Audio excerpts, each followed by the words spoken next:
bienvenue. Merci d'être venus si nombreux pour ce colloque du mouvement contre la constante macabre. Je crois que ce n'est pas la peine que je vous présente Monsieur le ministre Jean-Michel Blanquer, qui a joué un rôle et qui continue à jouer un rôle énorme dans son soutien sincère. Et vraiment, on apprécie que depuis le début, ça commence à faire une dizaine d'années, ça fait partie des fidèles soutiens de notre mouvement.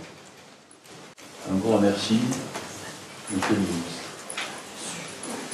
Je veux juste dire quelques petits mots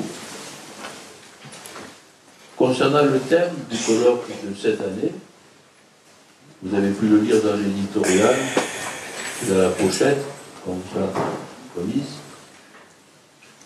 Il s'agit bien sûr de l'évaluation des élèves, mais aussi, et ça c'est important à signaler, du thème suivant. Vous savez que le mot évaluation est un mot qui revient souvent actuellement. Évaluation CP, évaluation des établissements, etc. Avec parfois des sentiments réservés. Et ce que nous pensons dans notre mouvement, c'est que de manière sournoise, c'est lié à la constante macabre. C'est-à-dire que dans notre pays, le mot évaluation fait peur. Il est associé à la notion de sanction, de hiérarchie, d'exclusion. Et donc le thème de cette année, vous avez vu, ça concernera l'évaluation, mais dans un sens plus général que l'évaluation des élèves. J'ai assez parlé. Je vais avoir le plaisir de laisser la parole à Jean-Michel Blanquer.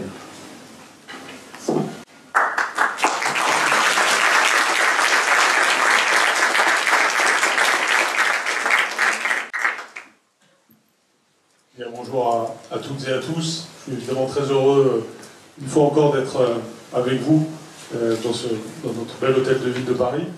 Merci à André Antibi pour cette invitation. Je serai toujours fidèle à ces invitations. Toutes ces dynamiques sont d'abord et avant tout affaire de personnes, d'êtres humains, des êtres humains que vous êtes, et qui est André Antibi. Et c'est cette alchimie humaine qui fait que les choses fonctionnent ici, comme dans une classe, comme dans un établissement scolaire. Et c'est quand même ce qui est au cœur de la notion de confiance. Donc il y a par exemple une grande confiance entre nous deux. Et c'est aussi pour cela que je suis là et je veux lui rendre hommage parce que c'est évidemment, on le sait tous, l'architecte de ce mouvement avec beaucoup d'entre vous et que derrière ça, il y a tout simplement une mobilisation que vous incarnez tous au service de la réussite de nos élèves. C'est ce que nous recherchons, chacun avec nos imperfections, chacun avec nos idéaux, mais en tout cas c'est ce que je veux souligner et je veux donc le remercier vivement et vous remercier tous pour cette mobilisation qui n'est pas seulement d'aujourd'hui, qui est ancienne, mais surtout qui est sans arrêt renouvelée. Encore une fois, si vous êtes là, c'est que vous êtes dédié à un idéal que je partage avec vous. Alors, évidemment, c'est aussi une belle invitation, parce que c'est un espace de temps pour dérouler devant vous les logiques qui sont à l'œuvre en ce moment en matière de confiance. Dans un pays dont nous savons bien qu'il est parfois en difficulté par rapport à cette notion de confiance, et vous connaissez mon appréciation du sujet. Je considère que la France n'est pas assez une société de confiance. Je considère aussi d'ailleurs que ça n'a pas toujours été le cas, que si on regarde notre histoire, récente ou ancienne, la France a pu être à certains moments une société de confiance, même si peut-être la plupart du temps elle ne l'a pas été, que c'est à la base des théories politiques qui sont à l'origine de notre République, la confiance. La notion de contrat social, chez Rousseau, bien entendu, suppose la confiance. La notion de contrat social, chez John Locke, suppose la confiance. Il peut y avoir société s'il y a confiance, que ce soit dans le cercle familial, que ce soit dans le cercle scolaire, que ce soit dans le cercle de la République. c'est la confiance qui est l'ingrédient fondamental. Et la confiance a des conséquences psychologiques, sociales, économiques, politiques évidentes.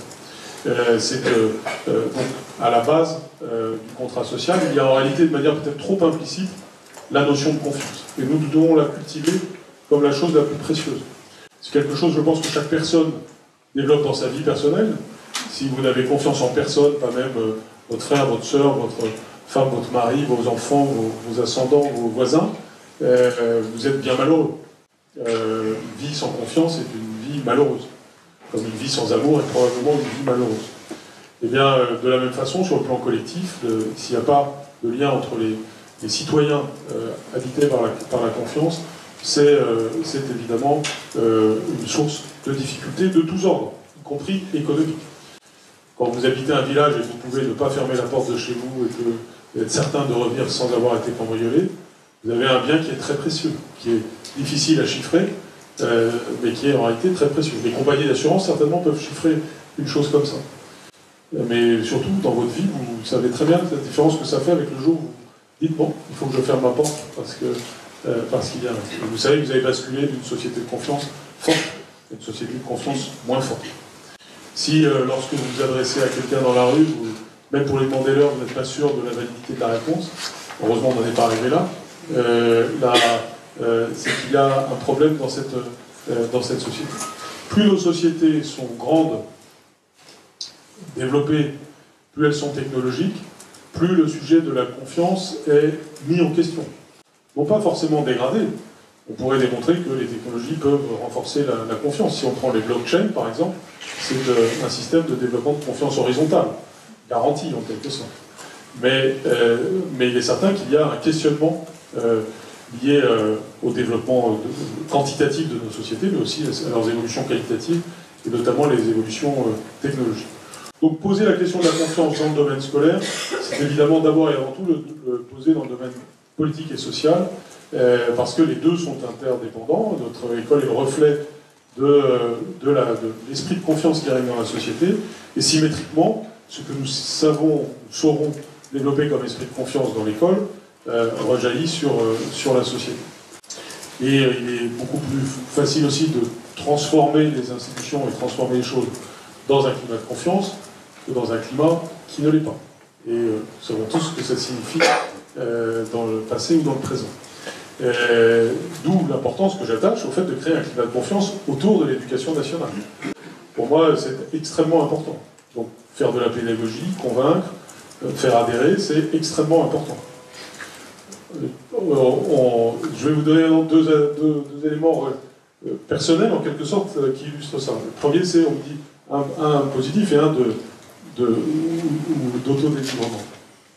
Le positif, on me dit de temps en temps, ah, vous êtes un ministre populaire, ou ça a l'air d'aller bien pour vous. Je ne sais pas si c'est vrai, d'ailleurs, c'est peut-être pas si vrai que ça, et je suis certain qu'il y a des gens ici qui sont amenés à me démontrer le contraire. Mais en tout cas, à chaque fois qu'on me dit ça, je suis heureux pour une chose, non pas par narcissisme, mais parce que je pense que si nous réussissons à créer une confiance dans la direction de l'éducation nationale, au sens fort de ce mot direction, dans le sens que prend l'éducation nationale, au sens fort du mot sens, alors beaucoup de transformations sont possibles. Si ma parole est soit transformée, caricaturée, ou tout simplement non audible pour telle ou telle raison, alors les transformations deviennent plus difficiles. Hier, j'étais dans une réunion de parents d'élèves dans un lycée du Val d'Oise pour expliquer la réforme du lycée, dans une assemblée un peu comme celle qui est la nôtre aujourd'hui. Eh bien, les explications sur les transformations de l'avenir, les réponses concrètes aux différents aspects de la réforme, le fait qu'on voit bien pourquoi elle est faite, et qu'elle est faite pour les élèves, pour les faire réussir, non seulement leur baccalauréat, mais ce qui vient après le baccalauréat. Ça, dès qu'on rentre dans les détails, c'est compris, et ça crée un climat de confiance, et les parents participent à ce climat de confiance, et s'ils y participent, c'est fondamental. Et nous savons bien que la convergence entre parents et école est un élément fondamental. Maintenant, la deuxième illustration, j'ai dit autodénigrement, donc j'ai mis un peu de salive à la bouche. J'ai fait une émission récemment, vous l'avez peut-être vu, où on peut faire une conjugaison. Et là, j'ai pensé évidemment à André Antibi, pardon, pas parce que j'ai fait une faute, mais à cause de tout ce qui vous anime. Et donc, là, et une autre fois, on m'avait interrogé sur la même anecdote en réalité sur l'accord de participation. Et donc, je dois conjuguer, je crois, 8 fois, assez simple d'une manière ou d'une autre, et des verbes complexes. Donc, chacun est susceptible d'erreur. Et donc, j'ai réussi 6 fois, et 2 fois, je n'ai pas réussi. Ce qui me pose aucun problème, ce que je trouve normal. Je pense que si on faisait le test dans cette salle, on arriverait à ce genre de moyenne, même si vous êtes tous très éduqués. Et la plupart du temps, d'ailleurs, dès que vous voyez l'erreur, vous savez que c'est une erreur et vous revenez dessus, comme lorsque vous écrivez un message électronique et que vous faites une erreur de base et puis vous revenez dessus. Ça n'a aucune importance, ce n'est pas grave, au contraire, c'est normal, c'est la vie, si je veux dire. Mais le commentaire, c'est forcément, il a fait une erreur de conjugaison. Idem sur le passé simple. Donc, il y a cette idée qui a son corollaire positif, qui est que nous sommes un peu perfectionnistes, sans doute, en France, certainement. Mais cette idée que l'erreur est grave, que l'erreur n'est peut-être même pas pardonnable, et qu'en tout cas, ce qu'il faut souligner, c'est l'erreur. Et de la vie non pas comme une erreur levier, mais comme une erreur faute. C'est pourquoi je veux faire de ce moment-là, non pas un moment de honte, parce que ce serait justement l'inverse du message qu'on doit passer, mais au contraire, un message. L'erreur est possible, et le ministre de l'Éducation nationale n'est pas infaillible, il fait sans arrêt, il peut se tromper. Et c'est pour ça qu'il faut qu'il y ait des interactions et qu'on avance de cette façon-là. Mais c'est une telle évolution psychologique dont nous avons besoin qu'elle nécessite d'être démontrée très fréquemment. Alors évidemment, ça ne signifie pas qu'il faut encourager la faute d'orthographe au quotidien ou quoi que ce soit, c'est même l'inverse. Il sera hors de question que j'écrive une lettre au professeur de France avec une faute d'orthographe, par exemple. Ce sera un message redoutable. Mais c'est parce que là, on a le temps de regarder et que, évidemment, l'erreur a un statut différent. Là, c'est presque un enjeu de politesse, c'est presque un enjeu de présentation dessus. Donc nous avons à rendre beaucoup plus subtil et beaucoup plus fine et surtout beaucoup plus utile notre vision de l'erreur et de la correction, et d'une certaine façon, l'exemple doit venir d'en haut sur ce sujet comme sur d'autres. La confiance est donc essentielle dans un système scolaire. Le statut de l'autre et le statut de l'erreur sont au cœur de cet enjeu de confiance. Et c'est pourquoi, vous le savez, le mot que j'utilise en permanence, celui qui est au cœur de toutes les politiques publiques que nous sommes en train de mener, et qui est devenu même, d'une certaine façon, la devise de l'éducation nationale actuellement, c'est l'école de la confiance. Comment nous pouvons créer une école de la confiance, c'est-à-dire une école au service d'une société de confiance, et une société qui fait confiance en son école. Donc je le répète souvent, mais c'est important de le redire toujours, comment est-ce que le ministre fait confiance dans ses cadres, dans son institution, comment il fait confiance à ses professeurs, à l'ensemble de ses personnels, comment à leur tour les professeurs et les personnels font confiance à leur ministre et à leur institution, comment les professeurs font confiance aux parents, les parents aux professeurs, les professeurs aux élèves, les élèves dans leurs professeurs, et à la fin, comment nous réussissons à ce que les élèves aient confiance en eux-mêmes. Et nous savons que ce n'est pas notre point fort aujourd'hui. C'est le but fondamental, il est là, et il passe par bien des choses, il ne passe pas par une baguette magique, par une seule idée, il passe par une série de stratégies, et il va de soi que l'évaluation fait partie des leviers. Ce n'est pas le seul, hein. Je peux en lister d'autres avant de rentrer dans le sujet qui nous rassemble, qui est celui de l'évaluation. Il y en a d'autres. Il y a d'abord le climat, l'état d'esprit dans lequel se déroule le débat public. Ce que je vois moi, très fréquemment, je le dis souvent dans les assemblées, ne dites pas ce qu'on dit que je dis, n'écoutez pas ce qu'on dit que je dis. Regardez ce que j'écris et écoutez ce que je dis.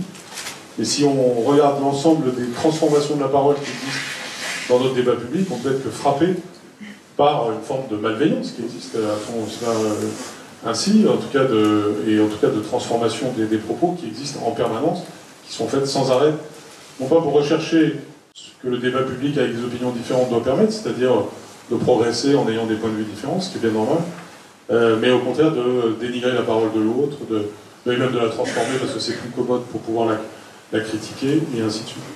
Ce climat, il y a des pays où ça n'existe pas.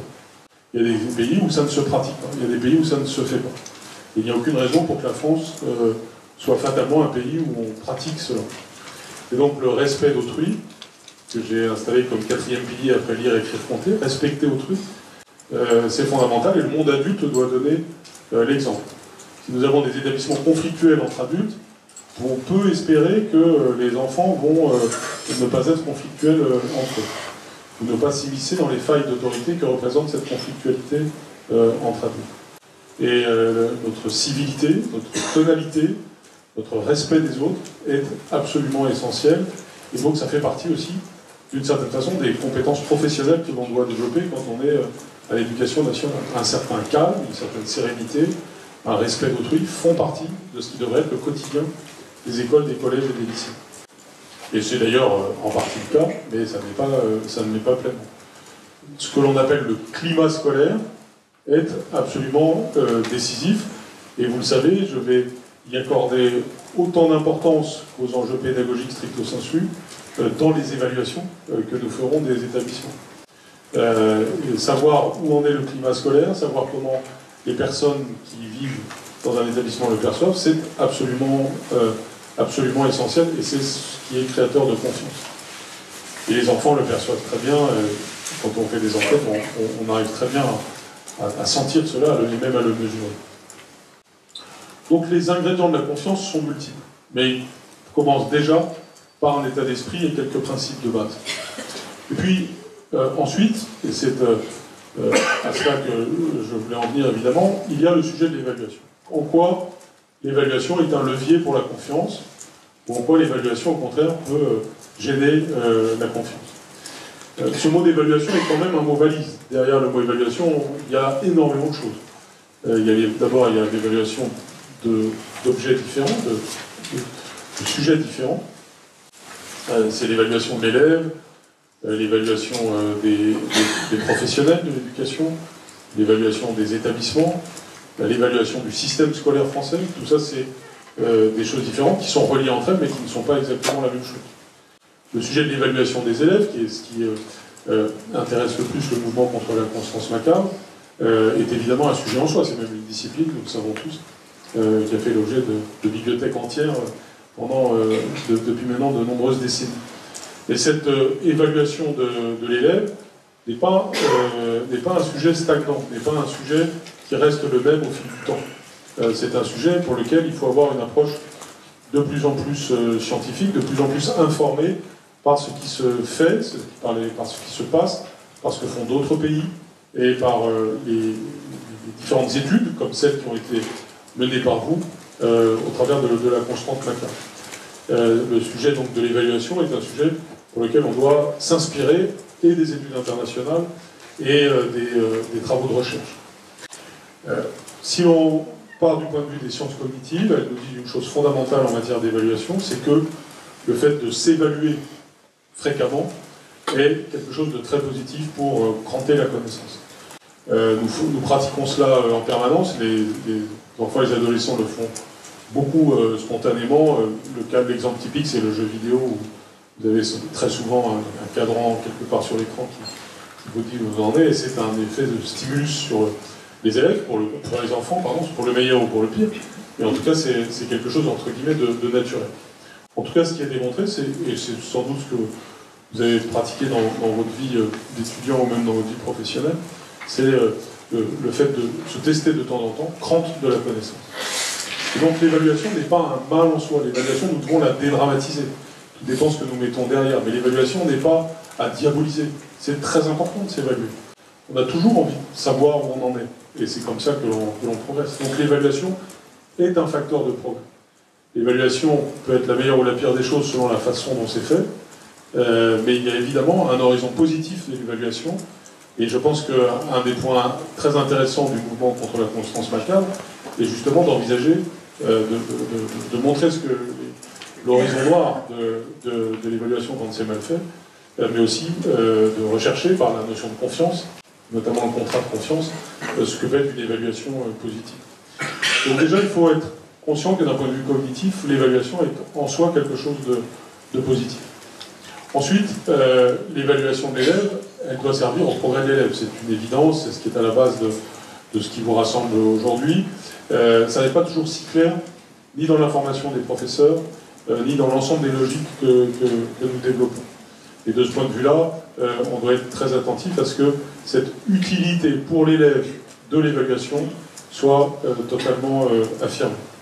Et là, je voudrais prendre l'exemple de ce que nous avons fait ces derniers temps. Pourquoi avons-nous fait les évaluations de début de CP et de début de CE1 Ce sont des évaluations qui, à mes yeux, sont fondamentales et qui ont comme but, ça semble évident, mais je tiens à le dire, de faire progresser l'élève. Et c'est cela le but, et pas autre chose. D'abord, ces évaluations de début de CP et de CE1, je pense qu'un certain nombre d'entre vous les connaissent bien. Elles ont été élaborées de manière extrêmement précise, extrêmement fine, par des experts de disciplines très différentes et complémentaires. Elles sont d'ailleurs, j'ose le dire, probablement à l'avant-garde de ce qui se fait de mieux au monde en la matière. C'est-à-dire d'une vision de ce qu'un enfant de 6 ans ou d'un enfant de 7 ans peut sur le plan cognitif, qui est très complète. Là, elles ont été élaborées, vous le savez, par la collaboration de différentes structures d'ailleurs, mais notamment le Conseil scientifique de l'éducation nationale, qui comprend 21 membres, qui n'est pas composé que de cognitivistes, contrairement à ce qu'on peut dire parfois, qui est composé de personnes venues d'horizons très différents, et qui se sont penchés sur cette question de l'évaluation, qui l'ont fait avec la Direction générale de l'enseignement scolaire, la Direction de l'évaluation et de la prospective du ministère, et ensemble ils ont élaboré cette évaluation de début de CP et de début de CE. Son immense mérite, c'est notamment d'avoir une vision qu'on pourrait qualifier de vision à 360 degrés de ce que sont les déterminants des compétences des enfants pour lire, pour écrire et pour compter. Donc en français et en mathématiques. Et donc elles ont une première vertu indirecte, qui est, notamment vis-à-vis du professeur, mais vis-à-vis de nous tous, de donner une forme de panorama complet de ce qui parfois représente des compétences implicites, des compétences qui sont derrière les compétences visibles, de ce qui détermine la réussite. Ces évaluations n'étaient pas faites pour être réussies à 100% par chacun, et on retrouve mon propos initial. C'est pas le but. À aucun moment il ne s'agit de dire tout doit être parfait chez chaque enfant. Jamais. Certaines d'ailleurs même ne conduisent pas à ça. Et donc on doit totalement dédramatiser ce que ça représente. C'est fait. C'est comme si on disait que chacun doit courir le 100 mètres comme Usain Bolt. Ça ne veut pas dire que plus personne ne va courir le 100 mètres parce qu'on n'est pas tous Usain Bolt. Ça veut dire que, mais c'est bien de courir le 100 mètres, c'est intéressant de savoir combien on fait. Et si on met 30 secondes pour faire le 100 mètres, c'est pas grave. Mais c'est bien de le savoir, si on a envie de faire de l'athlétisme. Là, évidemment, si on ne veut pas faire d'athlétisme, on n'est pas obligé de faire le 100 mètres. Mais a priori, quand les élèves viennent à l'école, c'est pour lire, écrire, compter quand même. Donc il y a un moment où il faut savoir ce qui va leur permettre de réussir. Cette première vertu indirecte de l'évaluation, c'est donc de donner ce panorama complet de ce qui est nécessaire. D'une certaine façon, ça permet aussi à chacun, chaque professeur de CP, chaque professeur de C1, mais aussi les parents d'élèves avec qui un dialogue se noue grâce à l'existence de cette évaluation, d'avoir une vision beaucoup plus complète du genre de choses qui sont attendues. Je vais donner un exemple. Le sujet de l'affluence en lecture est un sujet clé qui n'a pas suffisamment été souligné depuis plusieurs décennies, dont il est très démontré, notamment depuis quelques années, peut-être que c'est relativement récent, ça n'est pas encore complètement percolé dans les esprits, qu'il est un déterminant fondamental de la lecture. Donc la rapidité de lecture est un élément fondamental. Très souvent, le débat se déroule de façon simpliste, parce que dès que je dis ça, quelqu'un va dire « oui, mais ce qui est très important, c'est la compréhension ». Et la réponse à ça, c'est tout simple, c'est que l'affluence est un déterminant aussi de la compréhension. C'est-à-dire que si un élève est capable d'avoir une automatisation de son décodage, eh bien la compréhension, cela libère dans quelque sorte de l'espace de l'espace de cerveau pour comprendre. Donc, opposer fluence et compréhension, c'est comme opposer deux choses qui en réalité sont indispensables l'une à l'autre. Donc il faut et la fluidité et la compréhension. Mais on n'a pas à arbitrer entre fluidité et compréhension. C'est parce qu'on aura de plus en plus de fluidité qu'on aura d'autant plus de la compréhension, qui par ailleurs nécessite des exercices en soi. Et je visite beaucoup de CP et de CE1, je vois les effets des exercices qui vont avec cela, et ce sont des exercices qui sont en train de faire du bien aux élèves. Et vous voyez le professeur de terrain qui, grâce à ces évaluations, se dit « mais oui, bien sûr, on est en train de voir l'effet que cela fait ». Alors, je pourrais économiser beaucoup d'énergie en ne faisant pas tout ce que je suis en train de dire, hein, et en évitant les critiques qui, très souvent, viennent avec ce type d'initiative. Je pourrais être à mon bureau et simplement rester dans une certaine superficialité et gagner ainsi beaucoup de temps et d'énergie. Mais je pense que si on veut vraiment le bien des élèves, si on veut vraiment lutter contre les injustices sociales, alors il faut être extrêmement lucide sur ce qui fait levier pour que les élèves réussissent. Or, aujourd'hui, on a plus de 20% des élèves qui sortent de l'école primaire sans savoir bien lire, écrire, compter, et ce 20%, c'est même un chiffre en réalité assez faible quand on voit les réalités de terrain, parce que si on ajoute facilement 10 à 20% d'autres qui sont assez fragiles aussi. Donc c'est un phénomène de société très grave, qui n'est pas d'hier matin. Et si on continue les choses sans bouger, si on ne cherche pas des effets leviers fondamentaux, nous n'y arriverons pas. Et il est évident que cette confiance, qui est le socle de tout, et ces outils comme l'évaluation, il y en a d'autres évidemment, notamment la formation des maîtres, sont indispensables pour arriver à accomplir cet objectif. Et on peut avoir des débats sur le contenu de ce que je viens de dire. Il faut argumenter, il y a certainement des choses, surtout à compléter dans ce que je viens de dire, il y aura certainement des recherches dans 5 ans, dans 10 ans, dans 15 ans qui nous permettront d'avancer. Mais ce qui à mes yeux est très important, c'est que ce n'est pas un débat d'opinion. On n'a pas une opinion sur l'affluence, on n'a pas une opinion sur la compréhension. C'est des sujets qui s'expérimentent, c'est des sujets qui s'étudient, c'est des sujets sur lesquels des dizaines de pays ont avancé en allant dans des sens qui vont vers cela. Et une des choses qui peut nous faire gagner beaucoup dans le débat public, c'est de le sortir de l'espace simplement français. C'est un point très important. C'est-à-dire que ces sujets d'évaluation sont des sujets qui, certes, relèvent de culture nationale. Noter de telle façon, c'est un enjeu de culture nationale profond. Et il faut savoir respecter cela. On n'est pas obligé non plus de rester sans arrêt enfermé dans nos propres débats. Et dès qu'on ouvre un peu les fenêtres, on se rend compte que certains débats, en réalité, peuvent être largement dépassés. Et qu'à ce moment-là, le passéiste n'est pas celui qu'on... Je pense que sur ce sujet-là, encore une fois, regarder ailleurs permet peut-être de mettre un peu mieux en perspective. Je pense donc qu'aujourd'hui, la question de l'évaluation est une question qui, évidemment, a une dimension scientifique forte. Ce mot ne doit pas faire peur. Et que dire que ça a une dimension scientifique forte n'est en aucun cas la négation de la dimension pédagogique des choses. C'est tout le contraire. Et je dirais sur ce sujet ce que je viens de dire de fluence et de compréhension. C'est pas parce que l'éducation a une dimension scientifique qu'elle n'est pas aussi un art. N'opposons pas science et art. Autrefois, dans les universités anciennes, on retrouve ça parfois, par exemple, dans certaines grandes universités internationales, il y a des grandes facultés s'appellent la faculté des arts et des sciences. L'éducation est les deux à la fois. Et bien entendu, la dimension artisanale, si je puis dire, la dimension du quotidien, la dimension humaine, la dimension de pédagogie adaptée à chaque enfant, c'est évidemment quelque chose qui relève de la relation humaine et justement de l'évaluation qui pour le coup est totalement humaine. Et ça ne veut pas dire qu'elle ne va pas reposer sur une dimension scientifique puissante. Si l'on nie cela, on nie d'une certaine façon ce qui est à la base de la pensée des Lumières, à la base de la pensée du progrès, à la base de ce qui a constitué l'école de la République.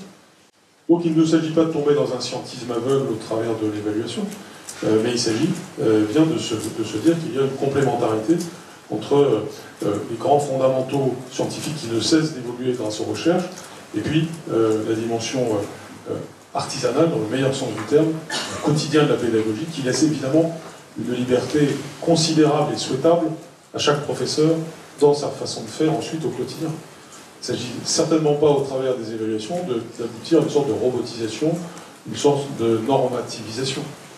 Mais en revanche, laisser dans l'ignorance, notamment les jeunes professeurs, de choses qui sont possibles, de choses qui font progresser réellement les élèves, ce serait évidemment une très lourde faute, et de ma part, et de la part de l'ensemble des responsables éducatifs. C'est donc très important d'avancer sur cet enjeu d'évaluation, en ayant conscience de cet arrière-plan scientifique, et en même temps de la grande liberté pédagogique que cela laisse aux professeurs qui, avec des évaluations comme celles que nous avons faites en CP et CE1, n'ont pas un carcan pédagogique avec cela, ils ont un outil pédagogique, un levier. C'est bien pour ça que c'est des évaluations de début d'année. C'est un point d'appui pour faire progresser. Et ce, avec chaque élève. Ces évaluations de CP et de CE1, j'ai commencé à dire tout à l'heure, c'est aussi un outil de confiance avec la famille, vis-à-vis de la famille. Parce que c'est ce portrait que vous pouvez donner en début d'année à chaque parent d'élève en disant voilà où en est votre enfant, et voilà comment, à partir de ce portrait, nous allons faire progresser votre enfant par un parcours personnalisé tout au long de l'année. C'est un message qui est fantastique de personnalisation vis-à-vis des parents. Et c'est aussi un message d'implication des parents. Si on dit aux parents que c'est bien d'avoir des histoires lues à voix haute tous les soirs parce que ça va stimuler sa compréhension, justement, eh bien, c'est évidemment quelque chose d'important. Si on se rend compte, à l'occasion de ce dialogue, qu'on est dans une famille non francophone ou de personnes qui ne peuvent pas lire des histoires, eh bien, on en tire des conséquences, peut-être dans l'aide personnalisée, dans les activités associatives qui existent tout autour, etc. En tout cas, on fait quelque chose. L'évaluation est un levier pour agir. Et c'est évidemment un de ces aspects essentiels. L'évaluation, donc, doit être dédramatisée et elle doit être vue comme un levier. Et ces évaluations de début de CP, de début de CE1, mais aussi celles de début de 6e et celles de début de seconde que nous avons faites en début d'année, sont animées par le même état d'esprit. Par exemple, dans le cas de la classe de seconde, c'est comment nous déclenchons de l'aide personnalisée, concentrée sur le français et les mathématiques, en seconde, parce que nous avons encore beaucoup trop d'élèves qui arrivent en seconde, là aussi avec des acquis fragiles. Et là encore, hein, je pourrais faire comme si je ne savais pas ce que je viens de dire. Ce serait beaucoup plus commode. Moins coûteux, moins problématique, etc. Mais si on veut prendre les problèmes à bras-le-corps, il faut accepter d'avoir une certaine lucidité sur ces sujets. L'évaluation, donc, des élèves, à mes yeux, est une évaluation outil.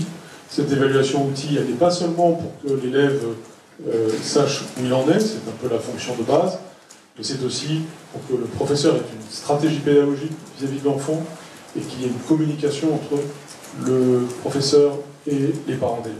Ce triptyque est essentiel. Se connaître soi-même, l'élève se connaît soi-même par ce qu'on lui renvoie de l'évaluation, et il est évident que cette image doit être nécessairement positive, toujours tournée vers le levier de progrès. Tu sais faire ça, tu ne sais pas faire ça. Bien, parce que tu sais faire ça, ça veut dire que tu es capable de faire demain ce que tu ne sais pas faire aujourd'hui. Et ça passe par des paliers. C'est la base du contrat de confiance que vous développez les uns et les autres. Je ne vais pas développer un sujet sur lequel un nombre d'entre vous est plus savant que moi. Mais en tout cas, c'est d'abord cette utilité-là. Il y a les deux autres utilités. Et ces deux autres utilités, c'est donc, encore une fois, la stratégie pédagogique du professeur et la communication entre les professeurs et les parents. À ceci s'ajoutent évidemment d'autres éléments. L'évaluation, elle est utile aussi, évidemment, à l'échelle d'une classe ou d'une école. Les inspecteurs de l'éducation nationale, aujourd'hui, qui ont en responsabilité des circonscriptions, je leur dis en permanence à chaque fois que je les vois que pour moi, ils sont d'abord et avant tout des pédagogues avant d'être des administrateurs. Bien sûr, ils ont un rôle administratif, ils ont un rôle de gestion des ressources humaines, etc., qui est très important.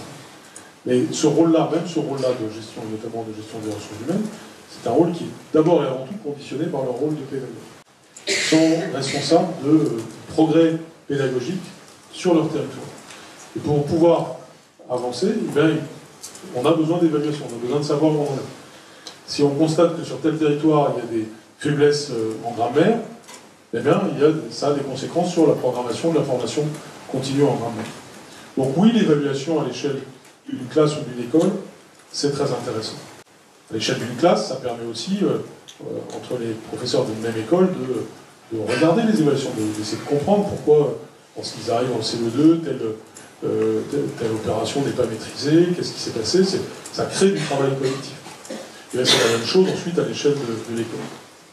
Et puis bien entendu, nous avons besoin de l'évaluation à l'échelle nationale. Il est évident qu'un pays ne peut progresser que s'il a une idée de ses résultats à l'échelle nationale. C'est bien entendu ce que nous faisons depuis bien longtemps.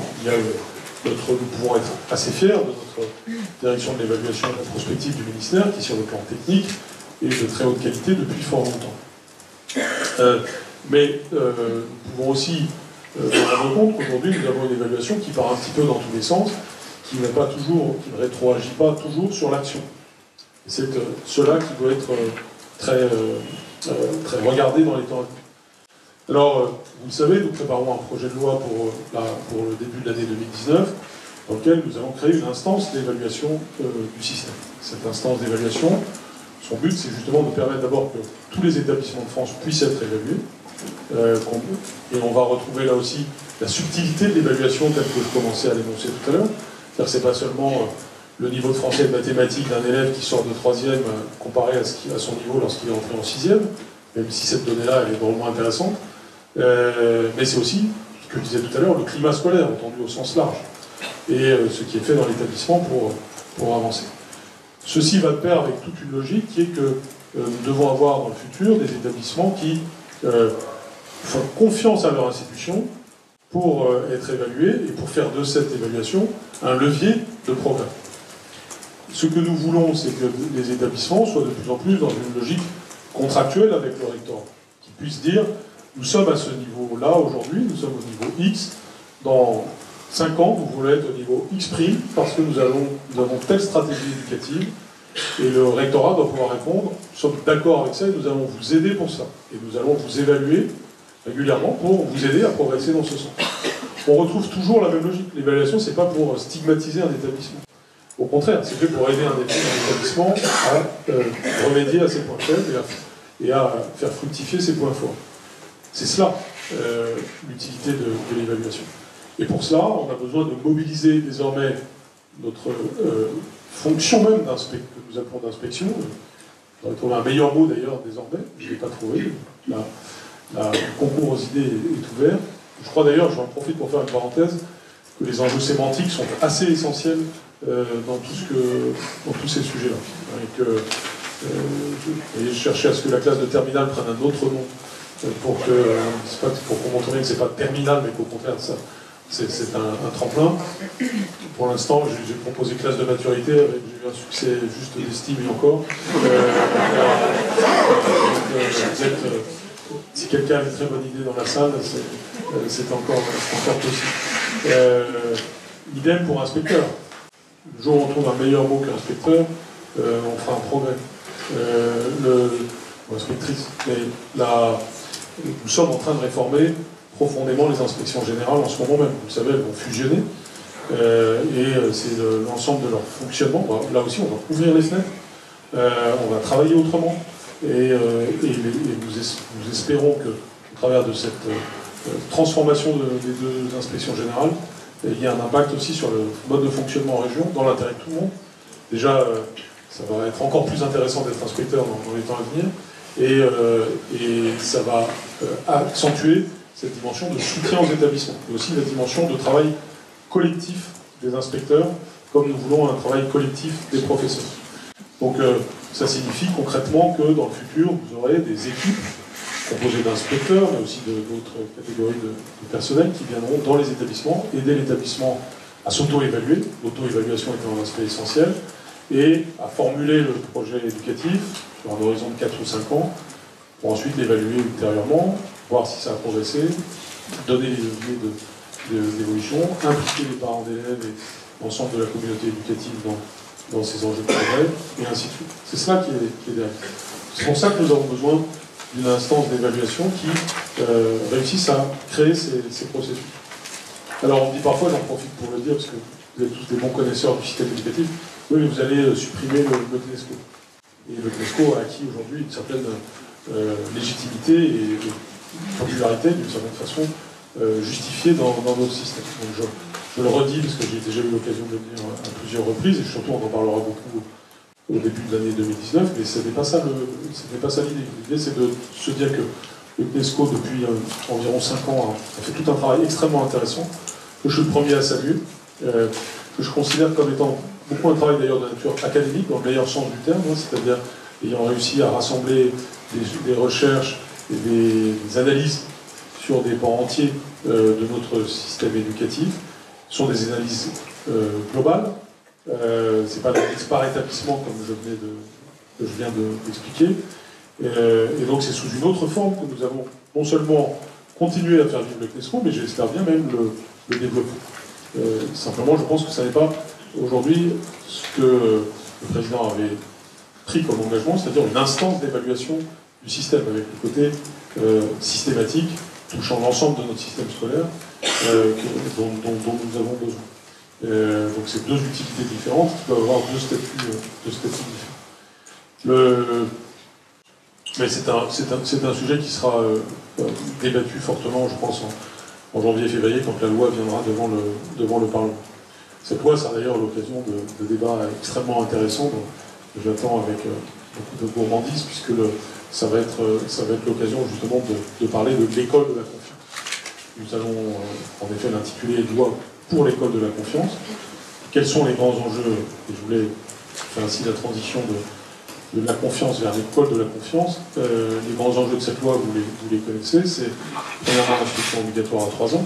Donc on est là au cœur d'un des enjeux de l'école de la confiance, puisque nous considérons que l'école maternelle est primordiale pour créer cet état d'esprit de confiance. Et là, on trouve les enjeux de création de sociabilité française via la petite école et qui est essentielle. C'est tout ce que nous savons aujourd'hui sur l'empathie, sur le travail collectif, sur l'importance des arts et de la culture dès le plus jeune âge, pour développer les compétences de l'enfant et tout simplement son être au monde.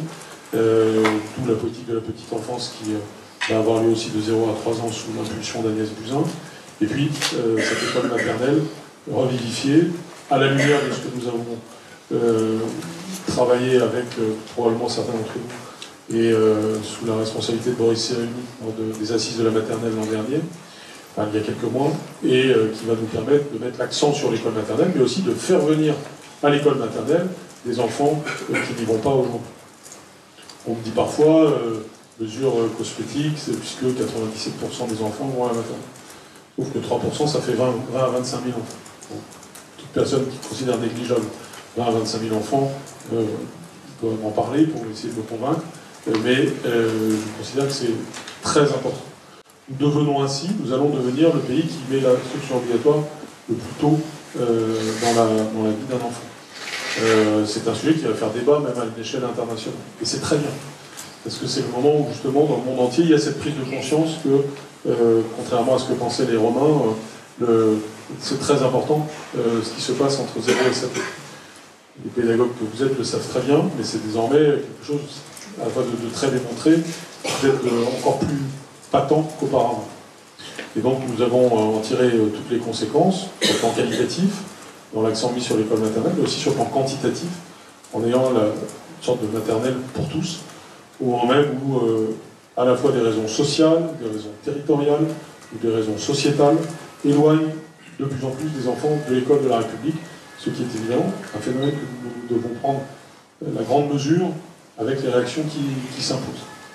Donc l'instruction obligatoire à 3 ans va situer dans la grande tradition républicaine de considérer que nous faisons société, nous construisons la société de demain au travers de l'école, et que ça commence tôt si nous voulons aller à la racine des inégalités, et notamment la première d'entre elles, c'est-à-dire l'inégalité devant le langage, qui, si elle n'a pas connu ses premiers remèdes, si je puis dire, au moment de l'école maternelle, va être très difficile à rattraper lorsque ça n'est qu'à partir du CP.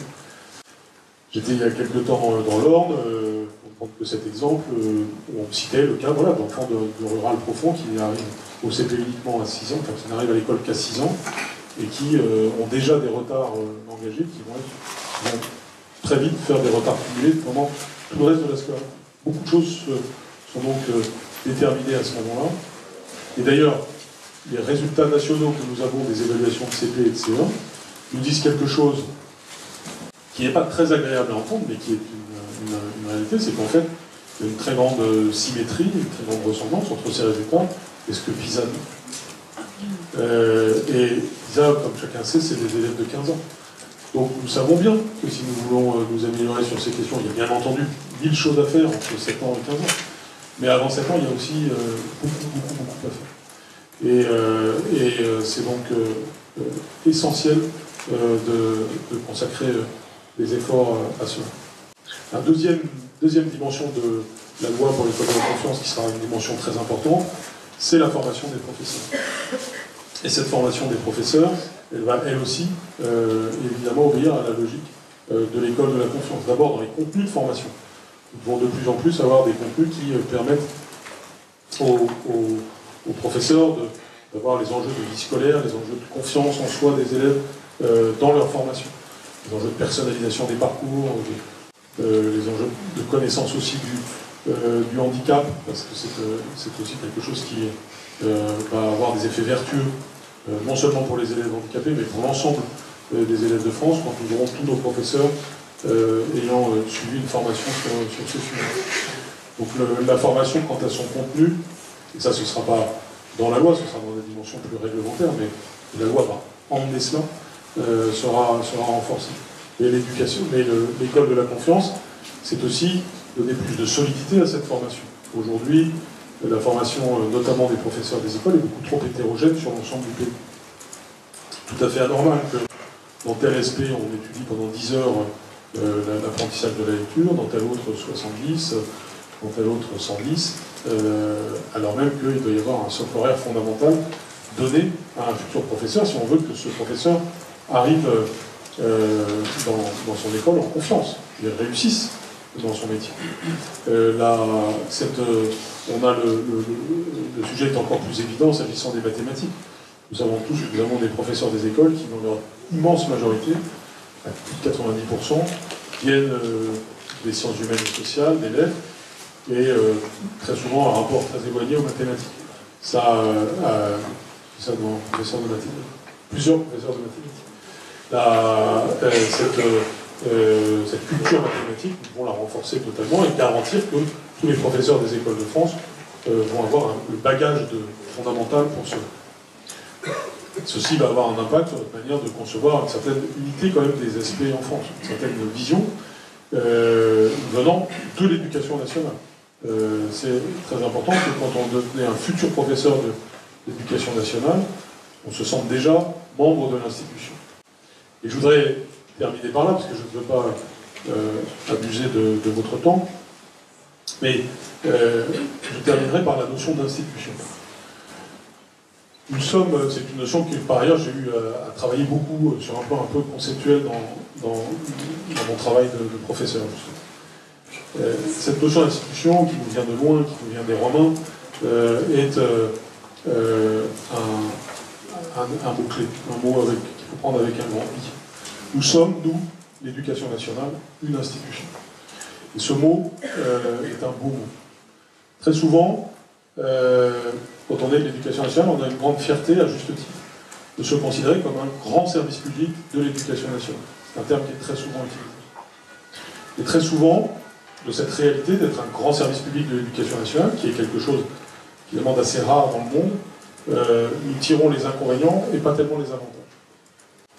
Les inconvénients, c'est les caricatures qui sont faites de nous et qui parfois sont injustifiées, parfois peuvent l'être. Le fameux Pachydium préhistorique, dont je ne prononce pas le nom, qui qui nous fait beaucoup de tort, parce que la société manque de confiance dans l'éducation nationale, parce qu'elle se représente l'éducation nationale comme une espèce de grande chose peu réactive et qui est difficile de faire bouger. C'est évidemment un cercle vicieux. Plus les gens pensent ça, plus nous ressemblons à ça, et plus nous nous comportons comme cela. Je veux vous faire sortir de ce cercle vicieux.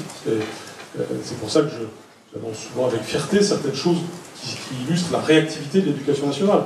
J'ai cité deux exemples très clairs. Le dédoublement des classes de CP et de CE1 s'est accompli entre juin 2017 et septembre 2017. Des dizaines de voix s'est exprimées pour dire qu'on n'y arriverait pas, qu'on ne ferait pas, logique de défiance toujours. 2 mois plus tard, la maison a prouvé qu'elle le faisait. Ça, c'est le magnifique grand service public de l'éducation nationale, un peu unique en son genre au monde, et peut-être même un peu unique en son genre en France, capable de faire ça en quelques semaines. Parce que c'est une maison qui, lorsque les buts sont clairs, en réalité est très réactive, beaucoup plus capable de réactivité que la caricature que l'on veut en faire parfois. Deuxième exemple, la réforme du baccalauréat qui est en train de se dérouler sous nos yeux. Nous sommes en train de préparer la rentrée 2019, je vous donnais l'exemple d'une réunion de parents d'élèves hier. C'est toute une mécanique assez subtile qui est en train de se mettre en place. Et vous voyez la machine d'éducation nationale, pour le meilleur sens de ce terme, se mettre en place pour une évolution majeure de ce qui est, pour le coup, une grande institution aussi de notre pays, c'est-à-dire le baccalauréat et le lycée qui va avec.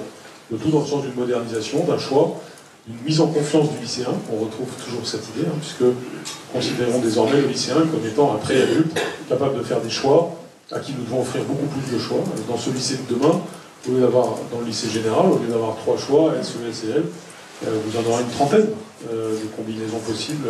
On passe dans complètement autre chose. Alors il ne manquera pas, là encore, des voix pour expliquer que tout ça est très inquiétant, etc. Mais la réalité, c'est qu'on est en train d'accomplir une réforme qui est très attendue depuis très longtemps, et qui est en train de créer aussi des spécialités nouvelles, qui est en train de créer des opportunités nouvelles, et qui est en train de créer des choix nouveaux, qui est même, je l'espère, en train de créer un changement psychologique dans la manière d'aborder ce qui est un cursus d'un pré-adulte de 16 ans, qui va avoir 17 ans, puis 18 ans, qui va faire des choix, qui peut faire des erreurs, qui donc doit pouvoir avoir des passerelles, et qui doit pouvoir combiner des choses qui lui plaisent, pour être motivé dans ses apprentissages, et donc les approfondir davantage, et donc être meilleur, qui va pouvoir combiner des choses d'une manière plus originale que ça n'est le cas auparavant, pour avoir des esprits non standardisés quand ensuite ils arrivent dans l'enseignement supérieur. C'est toutes ces choses-là qui se jouent derrière la réforme du lycée. Et la maison éducation nationale est capable de faire ça, c'est-à-dire presque 1 an de consultation, et ensuite 1 an de mise en œuvre, et ensuite l'application. Donc, vous voyez, l'institution, c'est quelque chose. Être un grand service public de l'éducation nationale, c'est quelque chose. Soit nous ne sommes pas conscients de ça, soit nous ne prenons pas au sérieux le mot institution. Et nous n'avons que, dans ce cas-là, la bureaucratie, la robotisation, la standardisation, les aspects gris de cette amplitude, soit nous en avons conscience. C'est un lapsus, mais il est bon. Soit nous en avons conscience. Et ça signifie que nous mettons derrière l'idée d'institution, c'est que l'institution rassemble un certain nombre de personnes, en l'occurrence 1 million pour 12 millions, donc beaucoup de gens. Si on inclut les parents d'élèves, à la fin, bref, ça fait un pays. Et cette institution rassemble des millions de gens autour d'un but commun qui est la réussite des élèves, et d'une certaine façon la réussite de chaque élève, et derrière la réussite de chaque élève, la réussite du pays.